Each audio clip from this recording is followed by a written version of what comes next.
Hello and welcome to Cricket's post-match show for Gujarat Titans versus Delhi Capitals. We are here to talk about Shubman Gill, who had a really wonderful game. This is a post-match segment for every IPL game. If you like our content, do follow our channel and you can visit our website at www.cricketz.com. You can check out our social media handles on Twitter, Instagram, and Facebook, and also on Telegram.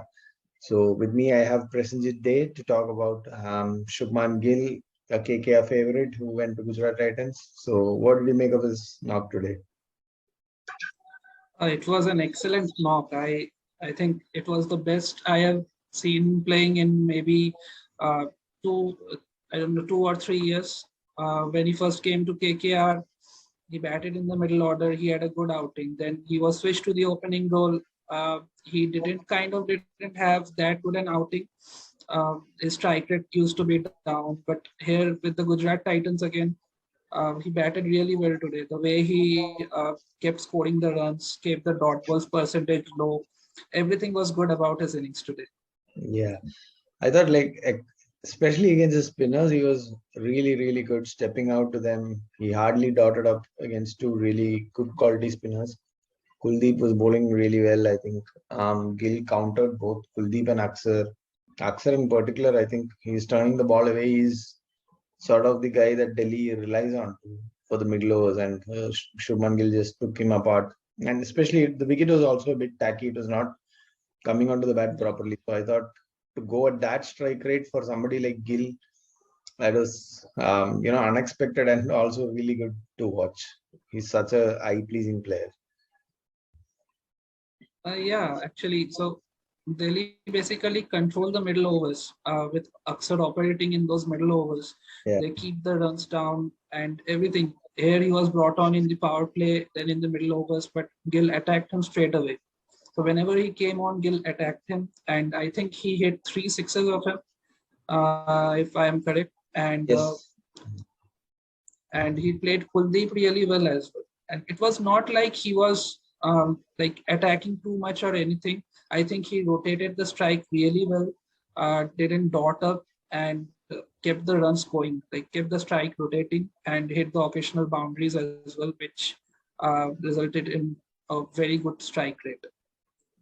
So from today's game, he's like taken 25 runs of Axar of just 10 balls with 3 sixes, and against Kuldeep, he scored 20 of 11. So that's like 45 runs of just 21 balls against the spinners and two really high quality spinners. Given that Kuldeep bowled really well today. So I think what separated Gill from previous 2 years, I think, was his intent. He was always good against both pacers and spinners. I think he's really compact, a very solid player. It was actually a surprise that he probably struggled in a role that most, top order batters nail.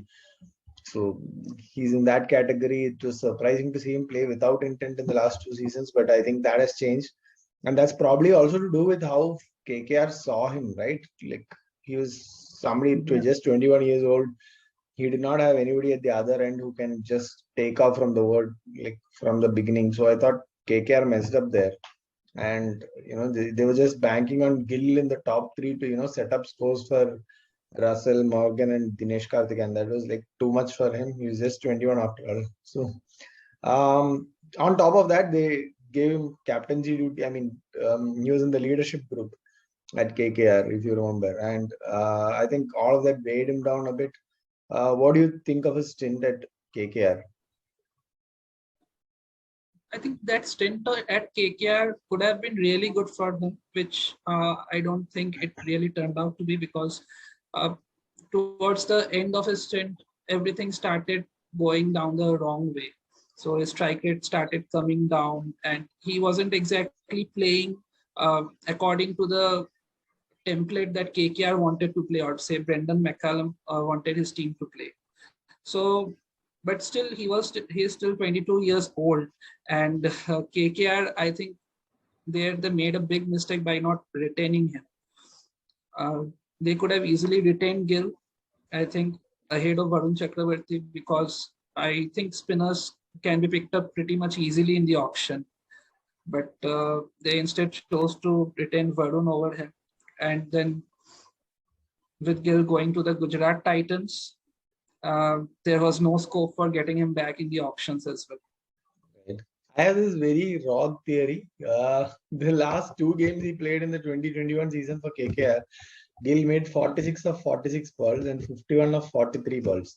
So I think McCullum was really pissed off by then. He came out with that comment that if you can't change a man, change the man. And he is like, Yes. strike him off. We are not going to retain him. Get out and throw him out of the setup. I think. Probably because of that, just an overnight decision. Maybe who knows.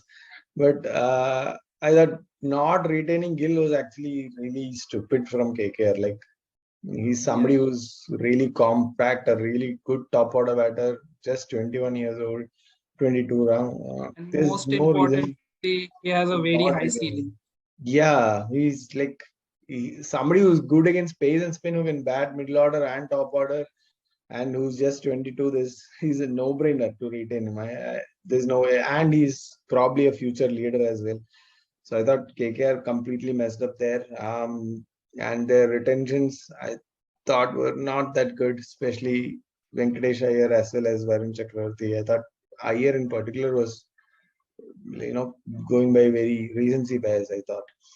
Anyway, so I thought, Gill's initial few seasons at KKR are also really important to understand how good a player he is. Like he batted at number 6, number 7. I was just checking his knocks. He's like scored some really good knocks. He's made in his debut season, he made a 57 not out of 36 from number 4 against CSK.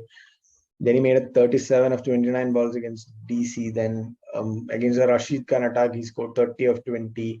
So these are like knocks from number 6, number 7, which is really tough for somebody who's just 19 at that time. So, to do that and then go up the order, he made a 60 or 70 in his first game against Mumbai. So, First game.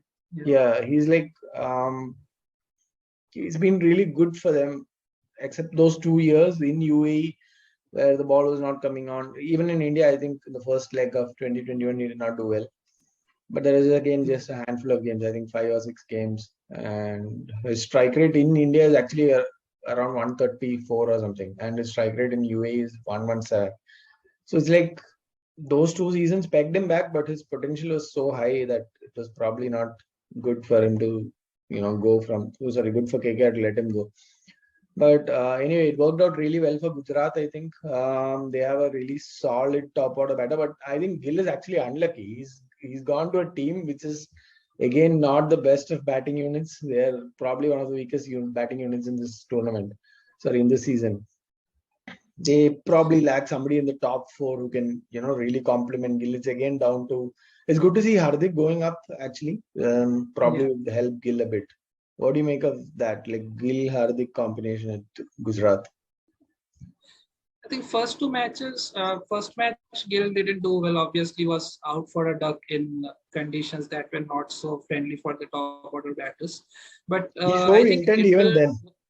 He was like, Yeah, he exactly. got out showing intent. That was surprising again. Yeah.